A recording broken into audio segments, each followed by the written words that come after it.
नमस्कार दोस्तों, कैसे आप सभी? सबको नमस्कार। उम्मीद होगा कि बड़े अच्छे होंगे।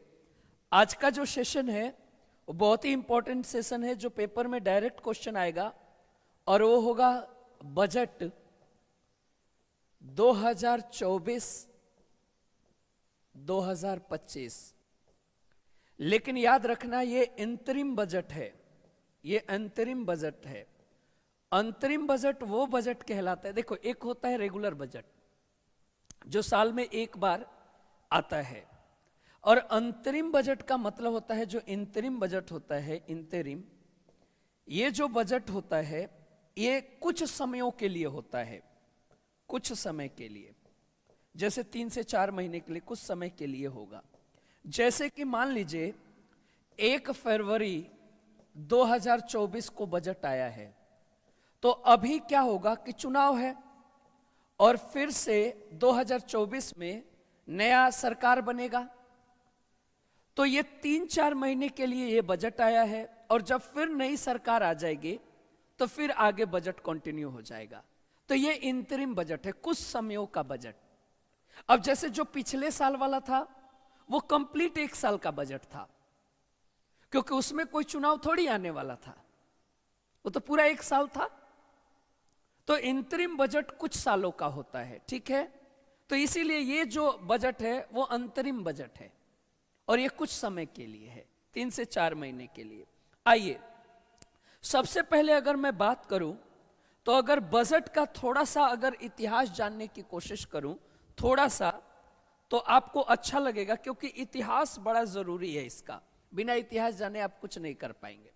तो याद रखिएगा, जो हमारा बजट है, जो हमारा बजट है, रियल में ये कौन से शब्द से बना है और किस शब्द की ये उत्पत्ति है। तो याद रखना, ये फ्रेंच का एक शब्द है, यानी फ्रेंच शब्द है, और फ्रेंच का बॉगेट शब्द से बना है बजट, और जिसका अर्थ होता है चमड़े का बैग, जिसका अर्थ होता है चमड़े का बैग। तो देखते हो ना, ऐसे बैग लेकर आते हैं वित्त मंत्री। ये देखिए, पहले तो पूरा बैग लेकर आते थे, अब तो डिजिटल हो गया है। ये निर्मला सीतारमण है, वित्त मंत्री, पेश करती हैं बजट। तो पहले ऐसे बैग लेके आते थे, चमड़े का बैग। अब तो डिजिटल हो गया है बेसिकली ये सारी चीजें। तो याद रखिएगा, ये फ्रेंच का एक शब्द है, बॉगेट से बना है, और इसका अर्थ होता है चमड़े का बैग। शायद उम्मीद होगा कि आप लोगों को समझ में आ रहा होगा। याद रखिएगा, 1773 में, 1773 में रॉबर्ट वालपोल, एक व्यक्ति थे इंग्लैंड के, रॉबर्ट वालपोल, इन्होंने सबसे पहले अपने कैबिनेट के साथ एक थैले में भरकर अपने 1 साल की योजना, खर्च, अपने 1 साल का इनकम, उन सब का ब्यौरा दिया था सबसे पहले 1733 में। लेकिन ये सिर्फ अपने लिए इन्होंने बनाया था, वालपोल ने, सर वालपोल ने। ये वित्त मंत्री हुआ करते थे ब्रिटेन के, लेकिन ये पूर्ण रूप से नहीं था। याद रखना, ये पूर्ण रूप से, ऐसा नहीं कि जर्मनी में भी हो गया, अमेरिका ना, ये सिर्फ ब्रिटेन में पहली बार पेश हुआ है 1733 में। तब ब्रिटेन में सबसे पहले बजट पेश हुआ था 1733। वित्त मंत्री का नाम था वालपोल। याद रखिएगा, थोड़ा सा और आगे चलते हैं हम। भारत में बजट के जन्मदाता, अब भारत आ गया, अभी तक ब्रिटेन था, अब इंडिया आ गया। और अगर इंडिया की बात करेंगे तो 1860 में एक वायसरॉय हुआ करते थे, कैनिंग, लॉर्ड कैनिंग, और उन्होंने एक अपने वित्त मंत्री को बुलाया था जिसका नाम था विल्सन, और विल्सन ने सबसे पहले भारत में बजट पेश किया था, विल्सन। इसीलिए विल्सन को बजट का जन्मदाता कहते हैं।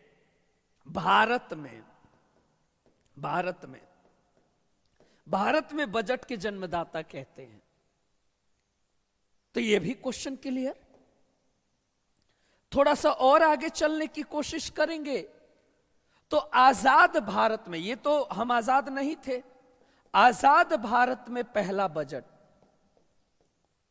और एक आजादी से पहले आजाद भारत का प्रथम बजट, याद रखना 26 नवंबर 1947 को आर.के. षणमुखम चेट्टी जो आजाद भारत का पहला बजट पेश किया था, षणमुखम चेट्टी, तो आप कहोगे ये है षणमुखम चेट्टी, आजाद भारत का पहला बजट पेश करने वाले, क्योंकि पहले वित्त मंत्री थे। आप कहोगे कि सर लियाकत अली कौन थे? लियाकत अली ने जो बजट पेश किया था वो 9 अक्टूबर 1946 से लेकर 14 अगस्त 1947 तक, यानी आजादी से पहले तक का बजट पेश किया था। तो ये इनका अंतरिम बजट था, अंतरिम, क्योंकि कुछ समयों का था ये, और उसके बाद भारत आजाद हो गया 1947 में, और ये आदमी फिर पाकिस्तान के प्राइम मिनिस्टर बन गए। तो ये आजाद भारत से पहले अंतरिम बजट पेश करने वाले व्यक्ति हैं, और आजाद भारत का पहला बजट षणमुखम चेट्टी ने पेश किया था, और आजादी से ठीक पहले लियाकत अली ने पेश किया था। और ये वही लियाकत अली हैं जो कि पाकिस्तान के फिर पीएम बन गए। और मजे की बात है, ये वही व्यक्ति है लियाकत अली जो हरियाणा से थे, करनाल से, करनाल से इनका संबंध है, हरियाणा से है लियाकत अली। चलिए भैया, अनुच्छेद 112 में बजट शब्द का उल्लेख है, केंद्रीय बजट को वार्षिक वित्तीय विवरण के रूप में बताया गया है, और 2017 से यह हर एक 1 फरवरी को पेश होता है। पहले यह फरवरी के लास्ट में होता था, लेकिन 2017 से यह सबसे पहले 1 फरवरी को पेश हो जाता है बजट, और इसके ठीक एक दिन पहले इकोनॉमिकल सर्वे पेश होता है, आर्थिक नीति, आर्थिक नियोजन। तो याद रखिएगा 2017 में एक और बदलाव किया गया, 2 बदलाव हुए थे 2017 में। एक बदलाव हुआ कि 1 फरवरी को बजट पेश होगा, और एक बदलाव हुआ कि जो जनरल बजट है यानी आम बजट, जो केंद्रीय बजट है प्लस जो रेल बजट है, ये दोनों अब एक साथ आएंगे। पहले अलग अलग आते थे, अब ये दोनों का प्रावधान एक कर दिया गया। अब रेल बजट अलग से पेश नहीं होगा, इसी में मिक्स करके आएगा। तो रेल बजट और केंद्रीय बजट 2017 से एक हो गया। और याद रखिएगा 1 फरवरी को बजट आने लगा। याद रखिएगा निर्मला सीतारमन ऐसी महिला हैं, निर्मला सीतारमन जो 6ठी बार बजट पेश की हैं। अगर सबसे ज्यादा बजट पेश करने का रिकॉर्ड देखोगे, सबसे ज्यादा, तो नीलम संजीवा रेड्डी, नीलम संजीवा रेड्डी सबसे ज्यादा बजट पेश किए 10 बार, और लगातार कहोगे तो ये भी 6 बार, लगातार 6 बार, और कुछ साल छोड़ के 10 बार। लेकिन निर्मला सीतारमन जो है वो ओवरऑल 6 बार, निर्मला 6 बार लगातार। तो लगातार में अगर देखोगे तो दोनों बराबर हो गए, लेकिन ओवरऑल तो नीलम संजीवा रेड्डी सबसे ज्यादा है। निर्मला सीतारमन 6 बार हैं जो इस साल बजट पेश किए हैं। ये रिजल्ट बहुत अच्छा है, ये डाटा बहुत अच्छा है। सीडी देशमुख अकेले ऐसे व्यक्ति थे जो रिजर्व बैंक के गवर्नर के पद पर रहते हुए वित्त वर्ष 1951 और 52 का अंतरिम बजट प्रस्तुत किया था। उस समय सरकार को पैसे की जरूरत थी, जिसके लिए टैक्स में बढ़ोतरी करने की जरूरत थी। इस काम के लिए देशमुख ने जनता से एक अलग ही अपील की थी, ठीक है। और ये पहले ऐसे सीडी देशमुख व्यक्ति हैं जो आरबीआई के गवर्नर होते हुए भी भारत सरकार का बजट पेश किया था। इंतरिम बजट वो भी था 51-52 का, क्योंकि उसी टाइम चुनाव होना था, पहली बार भारत में चुनाव होना था। आइए, भारत का प्रथम बजट किसी भारतीय ने नहीं, एक अंग्रेज वित्त मंत्री ने पेश किया था। सबसे पहले वही 1860 वाला, ठीक है। 1946 और 47 में भारत का बजट प्रस्तुत करने वाले वित्त मंत्री लियाकत अली थे। फिर ये पाकिस्तान के प्रधानमंत्री बन गए 46 में। वही भारत में बजट प्रस्तुत करने की परंपरा ईस्ट इंडिया कंपनी ने शुरू की थी, आपको पहले ही पता है 1733 में। बजट वित्त मंत्री जेम्स विल्सन ने 1860 में पेश किया था, जो कि भारत में पहला बजट था। आरकेएस शनमुखम चेट्टी पहले भारतीय हैं जो आजादी में वित्त मंत्री थे और आजादी के बाद और बजट पेश किया था। 15 अगस्त 1947 से 31 मार्च 1948 तक केवल 7.5 महीने के लिए बजट पेश हुआ था। इसमें देश में फरवरी में ही बजट प्रस्तुत करने की परंपरा की शुरुआत हुई, जबकि गणतंत्र बनने के बाद जो प्रथम बजट आया था वो 28 फरवरी 1950, यानी गणतंत्र होने पर, यानी 1950 में जब हम 26 जनवरी 1950 को जब हम गणतंत्र हो गए जनवरी में, फिर फरवरी में बजट आना था। तो गणतंत्र भारत का जो पहला बजट था वो जॉन मथाई ने पेश किया था। लेकिन सवाल पूछेगा आजादी के बाद, तो आजादी के बाद तो शनमुखम चेट्टी, लेकिन गणतंत्र होने के बाद पहला तो जॉन मथाई। यह योजना आयोग पर बेस्ड था और अब का जो बजट होता है वो नीति आयोग पर बेस्ड होता है, क्योंकि योजना आयोग का नाम बदल के नीति आयोग कर दिया गया है। 1946 का बजट लियाकत अली खान ने प्रस्तुत किया था, 1.5 वर्ष के बाद पाकिस्तान के प्रधानमंत्री बन गए थे। लियाकत अली ने 2 फरवरी को बजट प्रस्तुत किया उसी इमारत में जहां पे संसद भवन है। अब तो वो पुराना हो चुका है क्योंकि भारत में अब नया संसद भवन बन चुका है, तो अब तो वो संसद भवन भी हमारा नया हो चुका है। ये बड़ी बेहतरीन चीज है। इंतरिम बजट 116 में है और पूर्ण बजट 112 में है। इंतरिम बजट यह चुनाव से पहले कार्यकाल के अंतिम वर्ष के दौरान वर्तमान सरकार द्वारा प्रस्तुत किया जाता है। वो इंतरिम अभी बताया था कुछ समयों के लिए। नई सरकार के कार्यभार संभालने के बाद अपने कार्यकाल के पहले कार्यकाल के दौरान जो प्रस्तुत किया जाता है वो पूर्ण बजट होता है। इसमें वोट ऑन अकाउंट या अनुमोदन के, अब इंतरिम की बात कर रहा हूं, इसमें वोट ऑन अकाउंट या अनुमोदन के रूप में जाना जाता है। सरकार सीमित अवधि के लिए इस पर व्यय खर्च करता है। आज पूर्ण बजट में 2 भागों में प्रस्तुत होता है। इसमें पहला जो होता है वो आय की विस्तृत संरचना और दूसरा भविष्य में जुटाए जाने वाला पैसा, ये होता है। जो इंतरिम होता है वो 2 से 4 महीने का होता है और जो पूर्ण होता है वो पूरे वर्ष के लिए होता है। तो ये मेन रीजन है इसके इंतरिम के और पूर्ण बजट के। ये थोड़ा सा इतिहास था जो आपको बताने की कोशिश किया था। अब आ जाते हैं हम केंद्रीय बजट 2024 को लेकर। केंद्रीय बजट 2024 को लेकर देखिएगा, वित्त मंत्री निर्मला सीतारमन के द्वारा पेश किया गया था। निर्मला सीतारमन के द्वारा पेश किया गया था 6वीं बार। ठीक है, लगातार हो गया ये। अगर महिला के रूप में देखोगे, महिला के रूप में, तो सबसे पहले इंदिरा गांधी ने पेश किया था। इंदिरा गांधी ने सबसे पहले पेश किया था। इंदिरा गांधी का बजट था महिला के रूप में देखोगे तो। सबका साथ, सबका विकास, सबका विश्वास और सबका प्रयास, यह केंद्रीय बजट का टैग लाइन है। यह केंद्रीय बजट का टैग लाइन याद रखिएगा, टैग लाइन है और इसके बिना कुछ भी नहीं है। और अगर बजट को देखोगे 4 भागों में बांटा गया है, गरीब, महिला, युवा और अन्य दाता यानी किसान। गरीब, महिला, युवा और अन्नदाता, इन 4 लोगों को मिलकर अपना बजट वर्गों में बांटा गया है। छोटी छोटी बातें हैं इस बजट की जो समझने की कोशिश करेंगे। केंद्रीय बजट 2024, उधारी से अलग कुल प्राप्ति 30.80 लाख करोड़ रुपए है। यानी उधारी, यानी जो हम कर्ज लिए उससे अलग, और कुल व्यय 47.66 लाख करोड़। कमाई हुआ है इतना, खर्चा हो गया इतना, घाटे का बजट है। राजकोषीय घाटा जीडीपी का अनुमान 5.14% रहने का अनुमान है।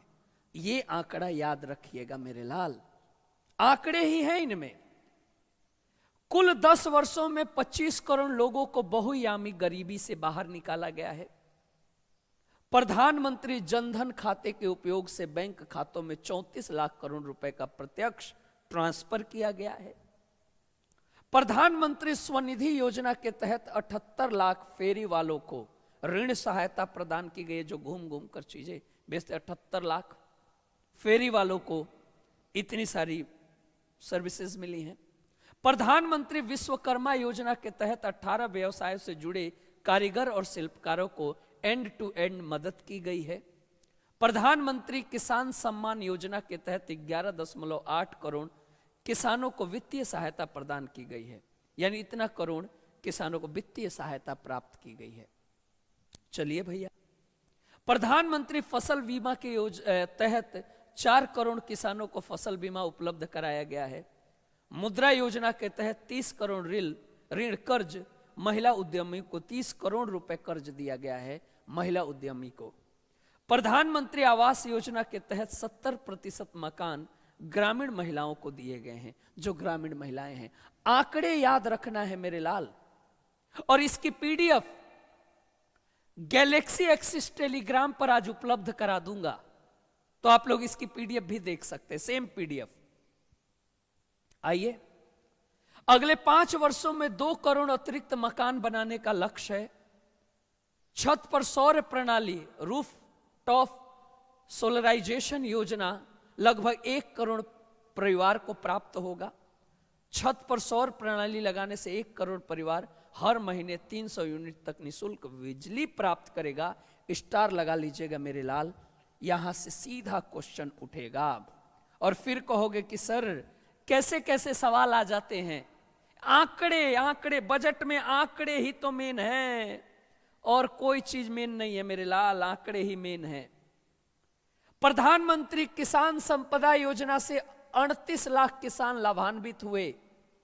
पूंजीगत व्यय के परिव्यय को 11.1% बढ़ाकर 11.11 करोड़ रुपए किया गया है। जीडीपी का 3.4 है, यानी इतना प्रतिशत से बढ़ाकर इतना कर दिया गया, इतना करोड़ 11.11 करोड़ कर 11 करोड़ कर दिया गया है।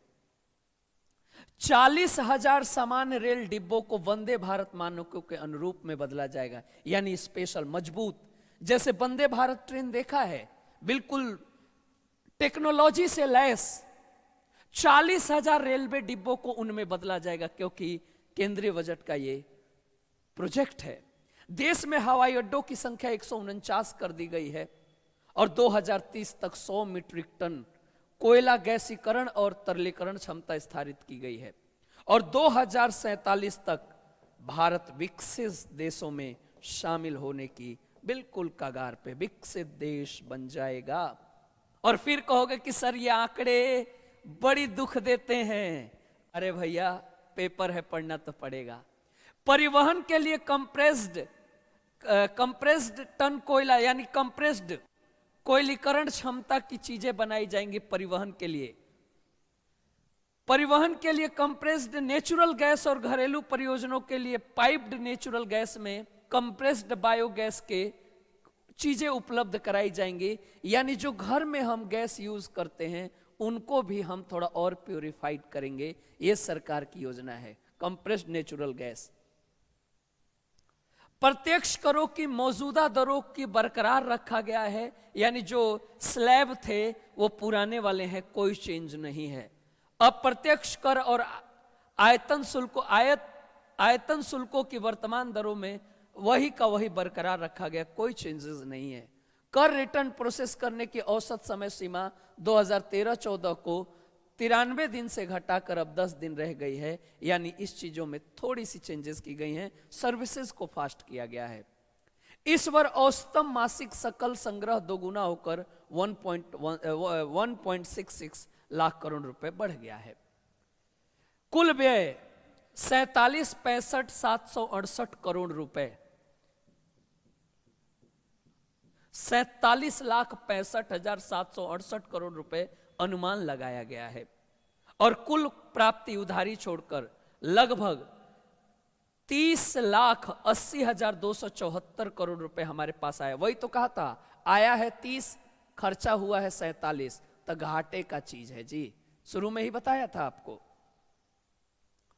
राजस्व घाटा जीडीपी के 2% पर लक्षित है। अब आपको राजस्व घाटा ये सब चीजें इकोनॉमिक्स का टर्म है, अलग से इस पर टॉपिक ले लूंगा। याद रखना, राजस्व व्यय 3.2%, पूंजीगत व्यय 16.9% बढ़ने का अनुमान है।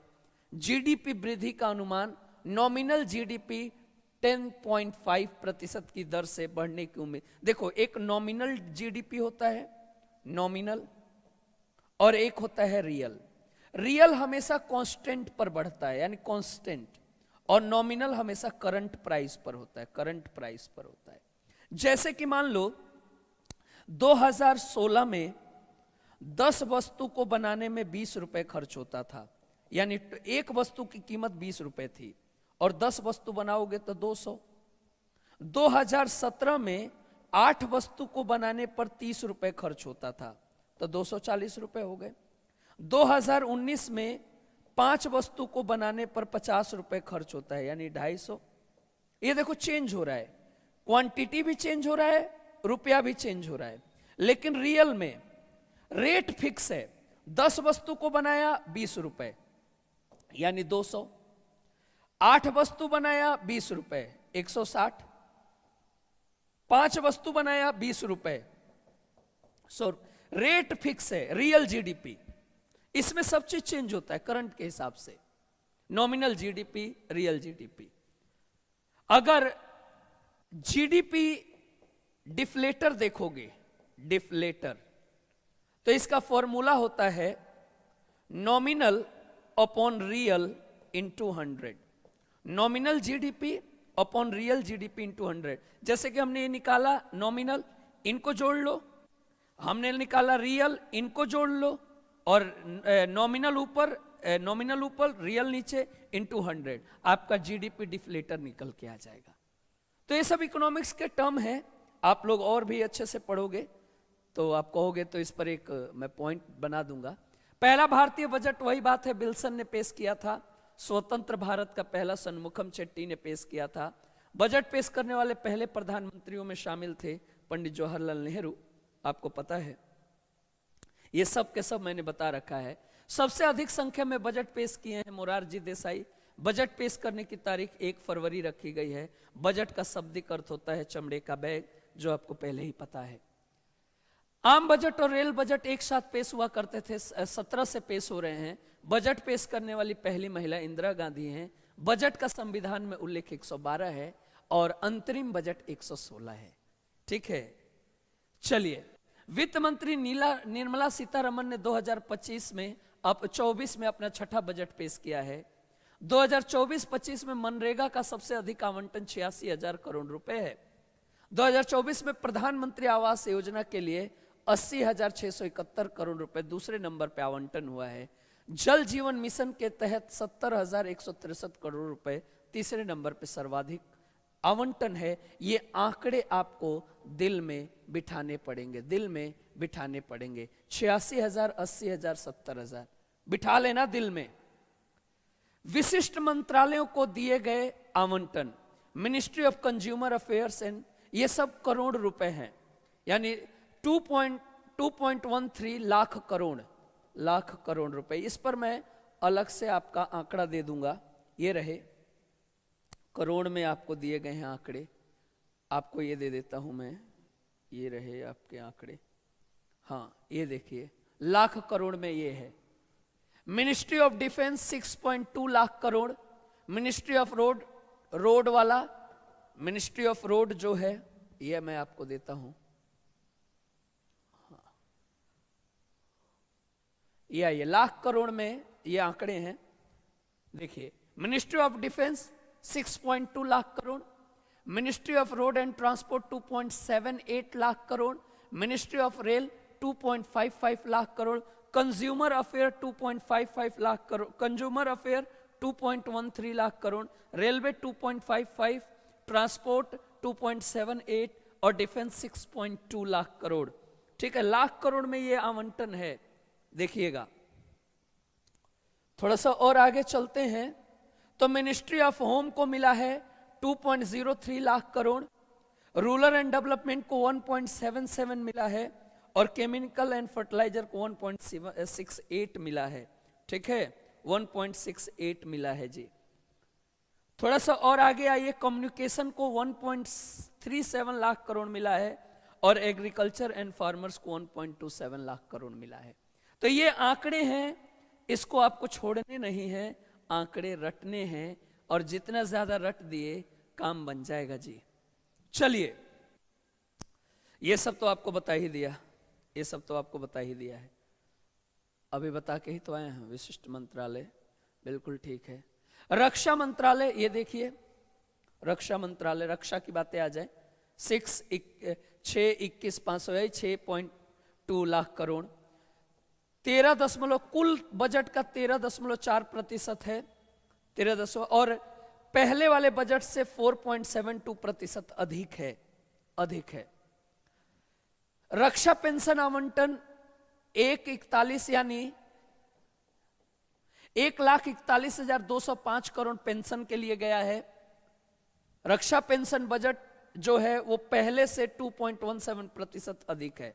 रक्षा में जो व्यय किया गया है 1.7 लाख करोड़ किया गया है और सशस्त्र बलों का जो राजस्व व्यय है 92,088 करोड़ है। ठीक है, ये आंकड़े याद रखने हैं मेरे लाल, आंकड़े इसमें मेन है। तटीय रक्षक जो है कोस्टल है वो है 7651 करोड़ है। सीमा सड़क संगठन 6500 करोड़ है। पूर्व सैनिक कल्याण योजना 6968 करोड़ है, यानी 69,068 करोड़ है, यानी 6,968, 69,000 नहीं 6,968 करोड़ है। डीआरडीओ जो संगठन है उसको 23,855 करोड़ मिला हुआ है। तो ये आंकड़े पेपर में सीधा पूछे जाएंगे। रेलवे में आ जाइए, पिछले बार की तुलना में 5.8% ज्यादा है। मैंने आपको बताया था ना, 2,52,000 करोड़ रुपए बजट दिया गया है रेलवे को। 3 प्रमुख आर्थिक रेलवे कॉरिडोर, ऊर्जा, खनिज, सीमेंट गलियारे बनाए जाएंगे। प्रधानमंत्री गति शक्ति के तहत कुल 11 लाख करोड़ रुपए खर्च किए जाएंगे। याद रखना, 40,000 डिब्बों को, 40,000 जो डिब्बे हैं उनको वंदे भारत के तर्ज पर बनाया जाएगा, पहले ही बताया था। 3 नए रेल कॉरिडोर पर अगले 5 सालों में काम पूरा होगा। पहला ऊर्जा, खनिज और सीमेंट गलियारा, पहला प्रोजेक्ट, पावर वाली चीजें बनेंगी। दूसरा, बंदरगाह की कनेक्टिविटी जोड़ी जाएगी और तीसरा, हाई क्वालिटी का जो अमृत चतुर्भुज गलियारा है, यानी रेलवे को भी डिजिटलाइजेशन के तहत पूरे भारत को जोड़ दिया जाएगा। 40,000 डब्बे आपको पहले ही पता है। 2031 तक माल ढुलाई की जो गति है 4,000 मिलियन टन पर एनम से बढ़ाकर 8,000 मिलियन टन प्रति वर्ष किया जाएगा। यानी 4,000 मिलियन अब ढुलाई होती है अलग अलग डब्बों से, उसको बढ़ाकर 2031 तक 8,000 में कन्वर्ट करना है। ये आंकड़े याद रखिएगा, और आंकड़े याद रख दिए काम बन गया, आंकड़े याद रख दिए काम बन गया। लॉजिस्टिक दक्षता में सुधार, समग्र लागत की कमी आएगी। आप टेक्नोलॉजी को जोड़ दोगे तो बहुत सारी चीजें कम हो जाएंगी। ऑटोमेटिक ट्रेन प्रोटेक्शन चीजें बनेंगी, कवच, जिससे आप देखते हो धुंध में ट्रेनें लेट हो जाती हैं, या जंगली रास्ते से जब ट्रेन गुजरती है तो आगे जानवर आने की संभावना होती है, तो कवच बनाए जाएंगे। अगले 5 वर्षों के दौरान 40,000 ट्रैक बनाए जाएंगे और 4 बार रेलवे में नई भर्ती। ये स्टार लगाइएगा, साल में 4 बार रेलवे की भर्ती आएगी, जनवरी, अप्रैल, जून, अक्टूबर। अरे भैया आ जाना, भाई साहब ये बजट में कहे हैं तो आ जाना। ये नहीं कि बजट का जुमला होना, भैया ये बजट अगर आपने दिया है तो प्लीज इस पर कायम रखना और ये भर्ती निकालते रखना, पूरी जनता आपके साथ रहेगी। बस ये काम करते रहना, जो वादा किया है वो निभाना पड़ेगा, अब छोड़कर कहां जाना पड़ेगा। ये कर देना भैया, नियुक्तियां होंगी, 4 बार रेलवे की नियुक्तियां होंगी। 2030-31 तक रेलवे में वोटिंग की समस्याएं पूर्ण रूप से खत्म कर दी जाएंगी। उत्तर प्रदेश में बजट का जो है 19,575 करोड़ रुपए दिए गए हैं और मध्य प्रदेश को 15,000 के करीब रेलवे को दिए गए, सबसे ज्यादा उत्तर प्रदेश रेलवे को मिला है। ठीक है, रेलवे की बात मैं कर रहा हूं, रेलवे की मैं बात कर रहा हूं जी। अब आ जाइए कृषि बजट में। कृषि, याद रखना 1,27,469 करोड़ रुपए प्रोजेक्ट मिला है कृषि में, जबकि कृषि विभाग को 1,17,528 और कृषि अनुसंधान को 9,941 करोड़ रुपए मिला है। प्रोजेक्ट याद रखिएगा, आंकड़े याद रखिएगा। एग्रीकल्चर प्रोजेक्ट, कृषि क्षेत्र में मूल्यवर्धन और किसानों की आय बढ़ाने का वादा किया गया है। प्रधानमंत्री किसान सम्मान योजना के तहत 11.8 करोड़ किसानों को सीधी डायरेक्ट वित्तीय सहायता प्राप्त हुई है। प्रधानमंत्री फसल योजना के तहत 4 करोड़ किसानों को फसल बीमा योजना, प्रधानमंत्री संपदा योजना के तहत 38 लाख किसान लाभान्वित, रोजगार के 10 लाख अवसर बनाए गए हैं कृषि में। इलेक्ट्रॉनिक्स नेशनल एग्रीकल्चर मार्केट में 1361 मंडियों को डिजिटल कर दिया गया है। पशुपालन और डेयरी विभाग को 4521 करोड़ मिला है। स्टार लगा लीजिए, पुरुषोत्तम रूपाला डेयरी मिनिस्टर हैं, स्टार लगा लीजिएगा, पेपर में आना ही आना है, कहीं नहीं जा सकते हैं आप।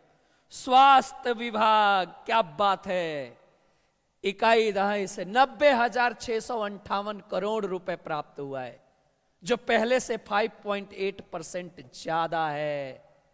स्वास्थ्य और परिवार कल्याण मंत्रालय को 87,656 करोड़, जो ये डिपार्टमेंट है हेल्थ, और इसमें रिसर्च को मिला है 3,001 करोड़ रुपए इस बजट में। आयुष मंत्रालय को 33,712 करोड़ मिला है। फार्मास्यूटिकल विभाग को 4,089 करोड़ रुपए मिला है। जनधन औषधि योजना के लिए 1,000 करोड़ रुपए मिले हैं और 30 लाख से अधिक सामाजिक स्वास्थ्य कार्यकर्ताएं, आशा और आंगनबाड़ी कार्यकर्ताओं और सहायकों को आयुष्मान भारत प्रधानमंत्री जन आरोग्य योजना के तहत स्वास्थ्य बीमा के दायरे में, आशा बहन कर्मी को स्वास्थ्य बीमा के दायरे में रखा गया है और वो काम कर रही है बेहतरीन। अभी सर्वाइकल यानी ग्रीवा कैंसर की रोकथाम के लिए 9 से 14 वर्ष के आयु की लड़कियों को टीकाकरण प्रोत्साहित किया गया। अभी देखे थे मीडिया में, एक एक्ट्रेस थी, कहा गया कि वो उनका डेथ हो गया, पता नहीं क्या चल रहा है, उनका भी डेथ इसी वजह से हुआ है, सर्वाइकल कैंसर के वजह से। ये जो शरीर के जो निचले हिस्से के जो ऑर्गन है फीमेल के, वहां पर कैंसर हो जाता है और कहा जाता है कि इसमें टीकाकरण बहुत जरूरी है। और शुरुआत के 3 साल तक अगर टीकाकरण हुआ, 1 साल 2 साल 3 साल तक, तो डॉक्टर बताएंगे जो गायनोकोलॉजिस्ट हैं कि 3 साल के बाद वो जांच करेंगे दोबारा से, अगर ठीक हो गया तो दोबारा से इंजेक्शन की जरूरत नहीं है, और अगर जांच में फिर पाया गया कि नहीं अभी जरूरत है तो आगे भी वो टीके लगाए जा सकते हैं। तो उनके लिए जी स्वास्थ्य में ये सक्षम आंगनबाड़ी और पोषण 2.0 के तहत आंगनबाड़ी केंद्रों को डिजिटल किया जाएगा। यू विन प्लेटफॉर्म और सघन मिशन इंद्रधनुष तेजी से आपको टीकाकरण किया जाएगा, जिससे आपको इंसेफ्लाइटिस ये सब होते हैं वो नहीं होंगे। कृषि, प्रधानमंत्री किसान आवंटन लगभग 60,000 करोड़ रुपए कृषि में गया है। उपभोक्ता मंत्रालय, खाद्य सार्वजनिक वितरण मंत्रालय को 2.13 लाख करोड़ मिले हैं।